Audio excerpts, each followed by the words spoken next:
Hello everyone, my name is Greg Wondra. I am the younger brother of Jennifer Fink, the creator here of Building Boys. And today I am going to talk to you about what it's like to be a video game designer. I work as a video game designer for Nickelodeon, and from what I can tell you from my experiences, I've worked in the industry for 10 years now as a video game designer, is that as a video game designer we drive Lamborghinis, we hang out with supermodels, and we live in giant mansions. No, that's not what it's like at all. To be quite honest, working as a video game designer is really like working any other career, in many respects. First of all, let's get it out of the way what video game design is not. Okay, you don't get to play video games all day. That's what my parents think I do all day. That's what a lot of other parents out there think we do all day. You don't get to play video games all day. It's part of the job, but you don't get to do that. It's real work. We have to work in spreadsheets. We have to create written design documents. We have to work with other people, artists and programmers, to get ideas implemented. It's real work. You don't just get to sit around all day.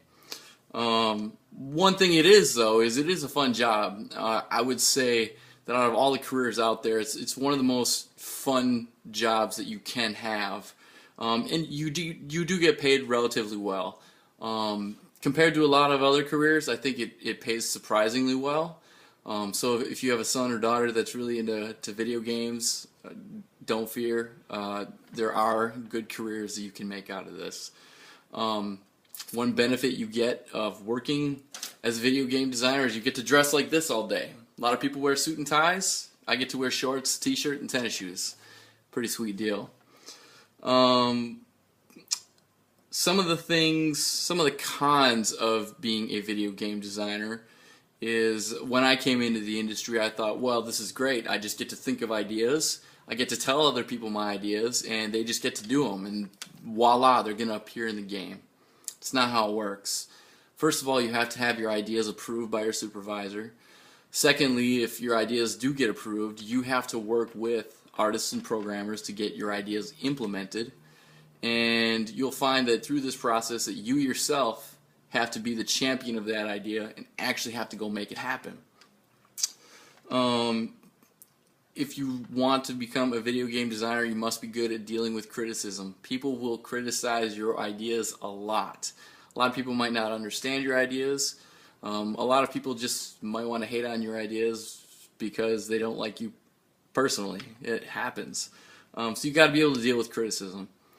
Another aspect of working as a video game designer is it is a hard job and hard career to maintain if you hope to raise a family, which I do. I am able to support my wife and 2 children doing this career. But people that work in the video game industry as a designer typically move around and switch jobs a lot. Companies come and go all the time, and it is not uncommon for a person like myself who has 10 years in the industry to have worked at 5, 6, 7 places and lived in 3 different states. It happens a lot, and that is, to me, one of the biggest drawbacks. If you're a single person, it's no problems.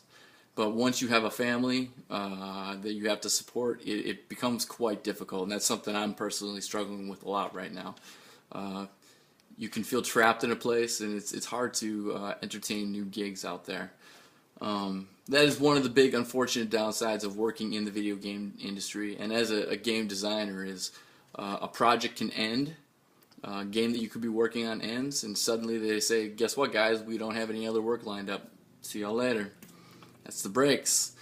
Hopefully you end up lucky like me. I've worked at some relatively stable companies, but that can happen.